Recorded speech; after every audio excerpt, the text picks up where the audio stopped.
This is the moment we've all been waiting for the thousands in attendance and the millions watching around the world. Let's get ready to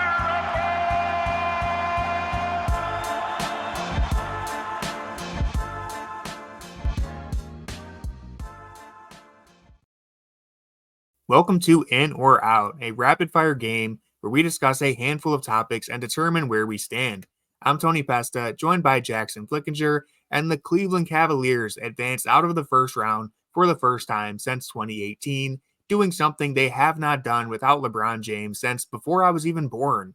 And it might be because they got a LeBron-type performance from a certain somebody who will be our first topic of the day. First, Donovan Mitchell. Hold on. First, I gotta ask you, are the boys back? If they're not back, they're gonna be. So that's all I'll say. I mean, it's either they're back now or they may never be back because you know what? I'll just say it. I think the boys are back in town. What else do they need to do to be back? Game 7, largest comeback in Game 7 history. Can you get like a banner, like a the boys are back banner for that? I got a championship banner here. No, on the I know on the thing, not on the. This is a great start. One thing I did want to say about Game 7, and that you kind of brought it up, is that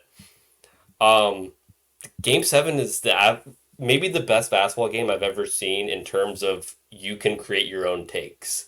Because this was like the ultimate confirmation bias, whereas you're here like, the boys are back, this is a resilient group, Game 7, they did what they needed to do. And it's like, you could also look at it like, hey, they needed 7 games against the Magic. They were down 18.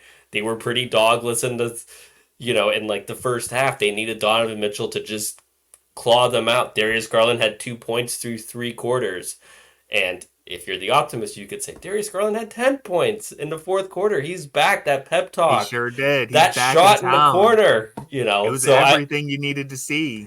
So I think this is the ultimate like confirmation bias test. So you can just ignore everything that we say, because I feel like we didn't actually learn anything from this game. It's we're going to be repeating.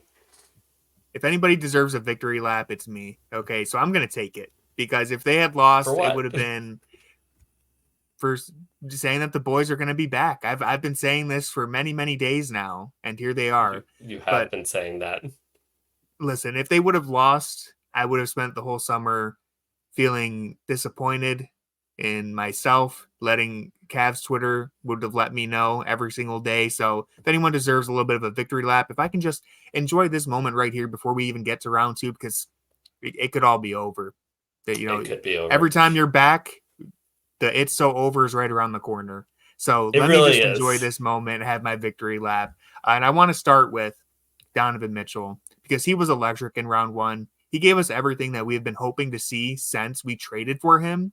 But Jackson, how much gas does Mitchell have left in the tank after seemingly leaving it all out there against Orlando? I mean, I think he still has gas left in the tank. I mean, I guess that's if his knee is aggravated again, then I think that's a problem, obviously. But I was kind of surprised by how he played in Game 7, and in the sense that he seemed like he was able to get to his spots in the same way that he was in Game 6, even though he doesn't have the burst or like the jump that we expect from, healthy Donovan Mitchell. I think he's in a good enough place physically where we can expect him to still be capable of having these kind of performances. And I do want to say that the Magic are a really hard test for Donovan, in the sense that they have so much. Jalen Suggs is such a good defender and does such a good job of staying with his guy on screens. And then if you ever do get past Jalen Suggs, you have an army of, 6'10" people waiting for you at the rim. So it's just a really tough series for him. And I mean, 89 points in the last 2 games. Like, you can look at it and say 11 for 27 today. Like, that's not great, but that's what this team needed. Yeah, absolutely. I mean, he was just mind-blowing throughout those last 2 games. Genuinely one of the best playoff performances ever. even if it wasn't coming on one leg, the fact that he did it in the hobbled state that he has been in is just incredibly impressive. Talk about just carrying this team over the hill, regardless of the roster limitations. This is what we talked about heading into the series. It was like, hey, Mitchell is the caliber of player where even with the limitations the Cavs have, he can get you out of the first round, and he went ahead and did that. Obviously, there's concerns about his knee. I think one of the things that has become really apparent is that he just doesn't have any vertical lift. That's affecting his jump shot. That's affecting his ability. Well, you would think it would affect his ability to finish at the rim, but he's just kind of doing all these lateral finishes where he's running, dashing to the hoop, and just throwing up running floaters, running scoop layups, like these shots where he doesn't have to get up high in the air to finish, which just, I'm saying this like this is normal. This is not normal to be finishing at this rate when you can't get above the rim like you normally do. So unbelievable performance. He played 40 plus minutes down the stretch of this series. The 1 day turnaround between game 6 and game 7 was scary. Well, how about doing it for an entire series now? It was like a 30-hour turnaround because because game 7 was at 1, yeah. Well, now he has 1 day before getting ready for Boston, and then I think every single game is every other day in this next series. So I'm concerned about his ability to I'm concerned about that knee and his ability to hold up with this minimal rest. But I was concerned after game 6 and he came out in game 7 and was just as incredible. So I guess we're just going to have to see. Yeah, and that's kind of where I'm at. But one of the things that I want to highlight is the ways that Mitchell was good are the exact ways that he was not good in the series against the Knicks, and he was more healthy in that series. Like, I thought he did. Like, you look at his assist numbers aren't too impressive or anything like that. But I think he did a really good job of avoiding doubles, like making sure he was doing some of his work off ball so he's able to get the ball in a position to score. I think he did a really good job like creating space and finding little pockets of space in a way that he wasn't in the Knicks series. In the Knicks series, it was either like, I'm going to take this jumper over the top of the, at the top of the arc, or I'm going to get all the way to the rim. There's no like in between game. There's no like floater, like you were talking about the floaters and all those other finishes. He didn't have that in his tool bag at this time last year, and I think that really showed through, especially in game 6 and 7. Yeah, he just found a way to get it done. Against all odds, he found a way to do it.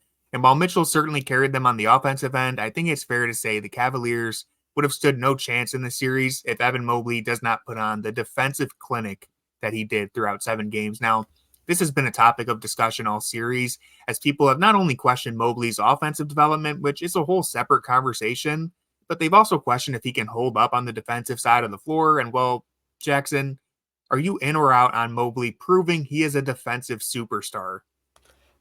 I am out because he didn't prove he's a defensive superstar. He's always been a defensive superstar.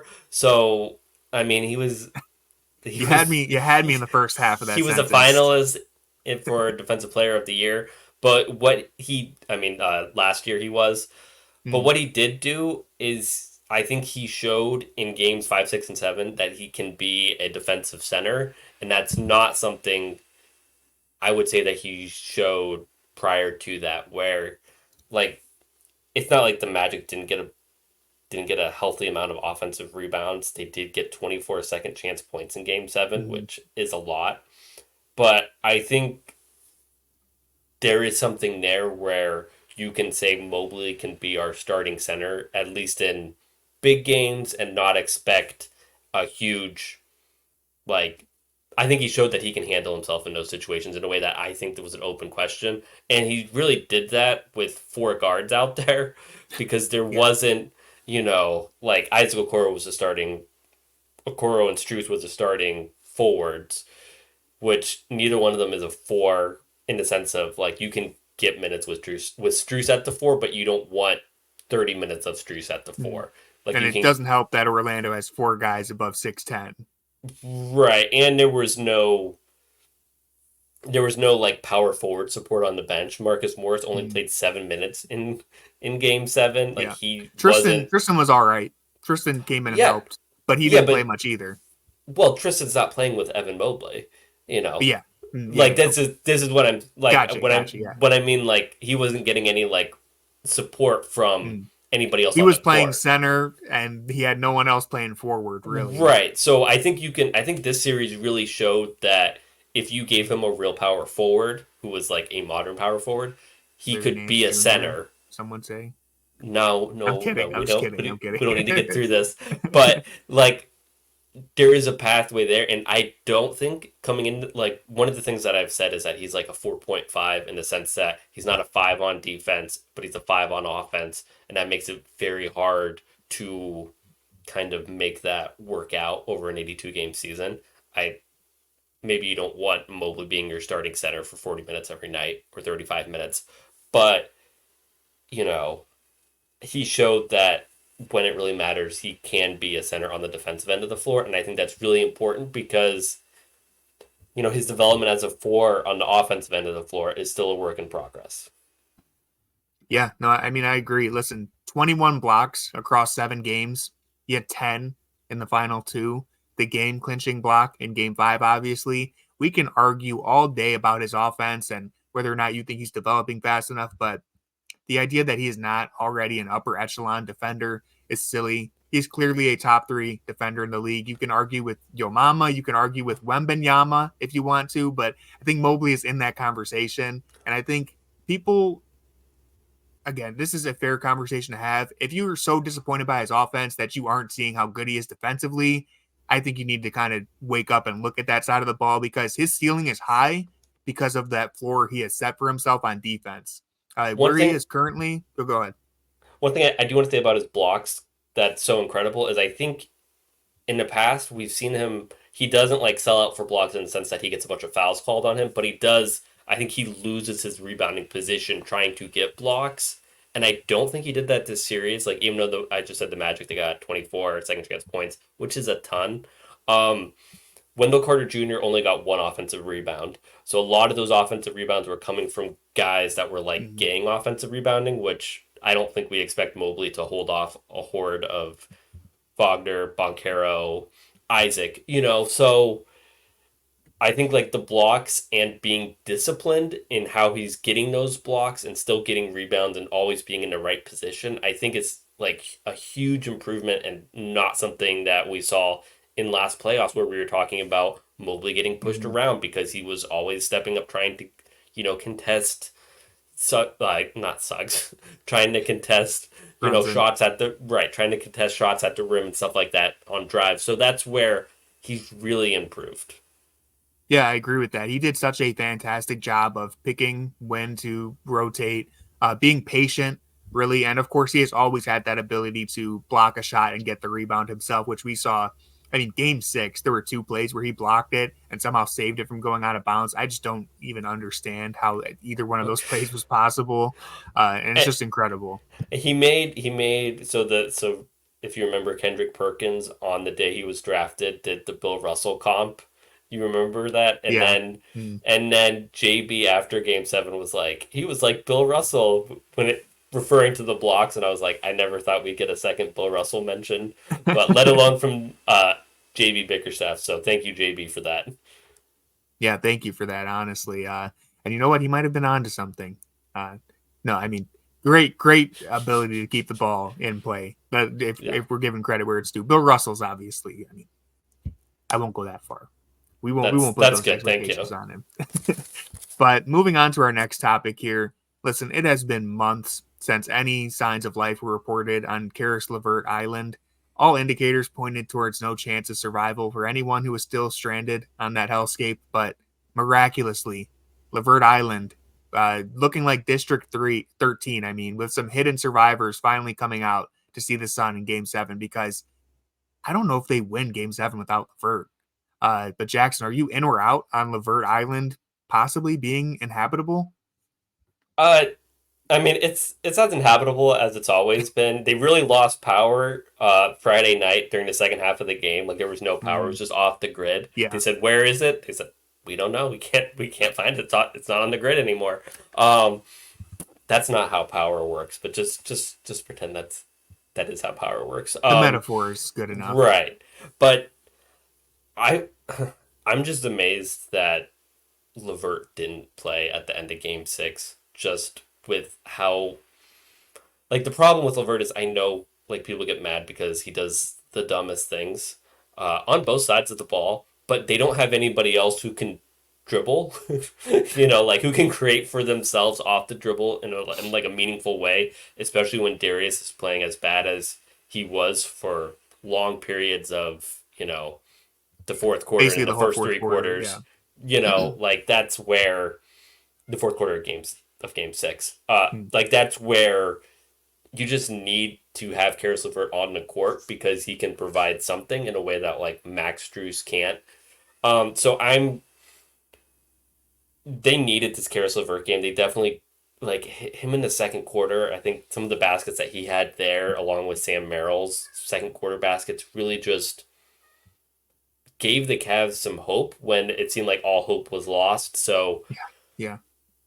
it was huge. Yeah. I mean, listen, Karras is who Karras is. We know who he is at this point. One day he's going to be Dwayne Bacon. The next he's Dwayne Wade.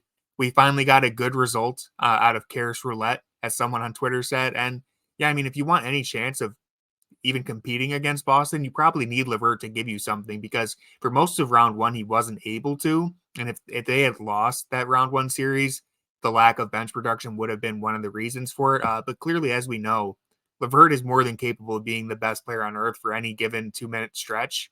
And so you got to hope that he can come back and do that again. But I think the weather on LeVert Island is as it always is, which is just it's unpredictable. So I don't think anything has changed. I think this is just who he is, and thankfully, LeVert showed up when they needed him in Game 7. I think the Celtics is a really good matchup for Karis LeVert.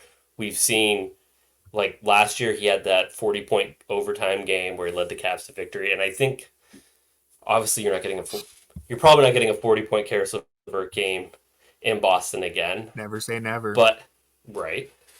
But what I think, like, he is a good matchup for them. I think just because they rely a lot on one-on-one defense and not a lot of help. And I think he's somebody who can beat his guy off the dribble. So I think we know he can, it's just whether he can do it repeatedly. Mm-hmm. So, like, I wouldn't be too surprised if Karis LeVert had a really good series, even if the Cavs overall don't. Yeah, I think that's fair enough. Let's round out this kind of recap of the Orlando Magic series, because we will have an episode later today talking about the Celtics, giving a preview of that one. But Darius Garland bordered on a disastrous end of Game 6 and then a disastrous Game 7, really threatening to have one of the worst performances of his career when the team needed him most. And yet, in the fourth quarter, Garland pulled through and delivered some timely plays that got his team to the next round. This topic was suggested on Twitter by Dane Lunder. Jackson, are you in or out on Garland's redemption arc? I am out. Fool me once, shame on me. I was about to write like a Fear the Sword article about like maybe this is going to get Garland going, and then I realized it would be my fourth one this week. Not this week, but like in the last since the playoffs started, it'd be the fourth one. We've done the redemption topic a few times here, I think. Yeah, so I was like, yeah, I'm just not going to write up all the stuff that Donovan and Darius said after the game, because it's like that's we've been here before. We've said he's back. By we, I mean you, have said he's back after a good first quarter, after a good 5-minute stretch. What we need is, we need 48 minutes of good play. It's not unreasonable to ask somebody of Darius Garland's skill level to bring it for 48 minutes. And I think that he's going to be we'll talk about it later, but he's going to be a big deal in the Boston series in the same way that he was in this series. And it's kind of amazing that the Cavs were able to win, considering how poorly Darius played, by and large, just because of, you have Jalen Suggs on Donovan. That's going to make it difficult. But, the other guy's going to have to beat Gary Harris, which is a lot easier matchup. And, Darius wasn't doing that, which made life so much harder for Donovan. So I'd like to say he's back, but we're not, he looked good in the fourth quarter. Yeah. Can definitely say that. Listen, I can say that. For the record, the reason why Darius Garland, we keep saying he's back, is because he keeps disappearing. So he keeps coming back and then disappearing and then coming back. It's like, I'm not wrong when he has a good game. And I'm like, hey, he's back. It's just he disappears after that. And then, so listen, I can't be out because that's just, it's too on brand for me to be in on this for the moment. I will say, I think this series was different from his performances against New York, especially if you look at those final 3 games. He had 15 rebounds in the final 3 games. That's more than he had in the entire Knicks series. I think he did find other ways to be impactful. I thought he was a genuinely good defender. I thought he handled contact much better, even if he still shied away from getting to the free throw line. When I'm saying he handled contact better, I mean mainly the defensive end and even off ball, trying to get himself open. He wasn't jammed up as often as we saw. Driving to the hoop, he needs to draw more contact. The reason why the Cavs aren't getting a lot of free throws is because Darius Garland is not going up strong. You're not going to get rewarded when you kind of throw these one-handed running. I mean, even Donovan Mitchell wasn't getting rewarded for it, and he was getting clobbered on some of those plays. Darius is actively avoiding the contact, and that's why he's not getting to the line. One of the things that I do want to say is that I know we can say, well, he hasn't done it since the injury, but it's really never been a part of his game where he's never gotten to the line. Like, that's kind of what Trae Young does. It's like he supplements all of his bad shooting performances by attempting like 17 free throws in a way that Darius doesn't, and that's what makes him disappear so much, because you look over and you're like, wow, Darius, he doesn't have any points because if it's not falling from the field, then it's just really easy to have him disappear. Yeah, that's an aspect of his game that he has long had to improve. He was improving on it slightly, but surely. Last year, I think he had a career high free throw rate. Before the injury, it was also a career high. But again, this has always been a weakness, so it's not just blaming it on the injury. But I do think in this series, I don't need to tell you that he struggled at various points. We all watched. We all saw his low points. They were as clear as day. I don't need to explain those to you. But he also had the big moments. He closed out Game 5. Going one-on-one with Jalen Suggs, diming up Evan Mobley. And to be quite honest, he closed out Game 7. Now, the Cavs had already stolen momentum. They were riding to the finish line, but it was Garland who eventually took them over there with that steal on Jalen Suggs, that big three-pointer that we all saw the highlights. After the steal on Suggs, going one-on-one, hitting a floater, and getting a big rebound after that too. And so PG continues to flash these moments where he looks like the player we all want him to be. It's just a matter of not disappearing and making those egregious mistakes that we saw in Game 6. I think the development as far as getting those out of his game, those moments, it's been slower than we would have wanted, and it's been a weird season for him overall. But I wouldn't discount the mental relief of showing up the way he did down the stretch of this series, because I think that stuff does matter. And having that breakthrough in the fourth quarter, I think that's important for his progression. I think it does matter too, but it's one of those things that we're not going to be able to diagnose this in the moment, because I tried to talk myself into, before this series, he had that game against the Pacers, like the last regular season game they actually tried, that he sucked in, but then Donovan missed what would have been like a kind of like a game, like a shot to really put them ahead. Max Strus got the rebound, and then he threw it out to Darius, and then Darius hit that 3 over Pascal Siakam that put the game away. It felt like, okay, that's a breakthrough moment. Like after the game, Donovan's like, this could be a breakthrough moment. And then it was, not a breakthrough moment. And it felt the same way with, what game was he really good to start Game 5? Was that the one that he was really good to start? That felt like a breakthrough moment. And then it felt like a breakthrough moment for the first 3 quarters of Game 6, where it was like, no guards have put together these kind of numbers between Darius and Donovan. And then it was like, Darius just said, I'm good, thank you, in the fourth quarter. So it's just, like, we know he can do it. So it's not a question of whether he can do it. It's just, will he be able to? That's the frustrating part, is that we know he can do it. He's done it. Even throughout this horrible season that he's had, he's done it. He's shown the moments. It's just he hasn't been able to put it together at any point in his career so far consistently.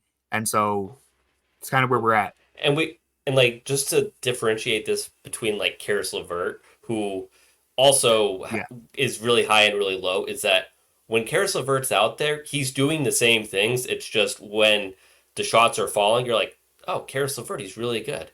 But when the shots aren't falling, you're like, this Caris LeVert guy, I don't know, man. The difference is when Darius is like doing it, he's doing it, and when he's not doing, he's like when he's not doing it, horrible plays. Right, and he's like not doing anything. Like he's not putting pressure on the defense. He's not making his presence felt on the court, and that's why he disappears. Like Caris LeVert never disappears. Like you have to, he's out there, right? You have to make Caris LeVert disappear, which is what JB did at the end of Game 6. He made Caris LeVert disappear. So that's the difference, and that's like That's like I keep coming back to Game 3 against the Knicks last year. Like Darius Garland was aggressively bad in the sense that he missed a bunch of shots and he took a bunch of shots, but it was a good game because you can live with Darius being Darius and missing shots. What you can't live with is Darius being timid, like second guessing himself and just making those stupid mistakes and just disappearing. Same thing with the Atlanta play-in game. You'll live with Darius unloading the clip, even if he doesn't make shots. I'll take that over being timid any day. So I am glad that I think, not that this needs to be said again, but that fourth quarter, he needed that, because if he hadn't put that together, one, we might be doing a Cavs obituary right now. Two, the vibes were just feeling completely different. So who knows, maybe he'll disappear again, game 1 against Boston. We'll see. As I said at the start, let's just enjoy this moment, everybody. Let's just rejoice. Let me get my victory lap in, because Darius Garland is back. Sure. That's all for this episode of In or Out. Do you agree or disagree with our position on any of these topics? Let us know in the comments, and stay tuned, because later today we will have a version previewing the Boston Celtics and that round 2 matchup. Thank you for watching. Please feel free to send more topic suggestions as we go through this upcoming series. And with all that being said, go Cavs. I agree. Go Cavs. Brian, are the boys back?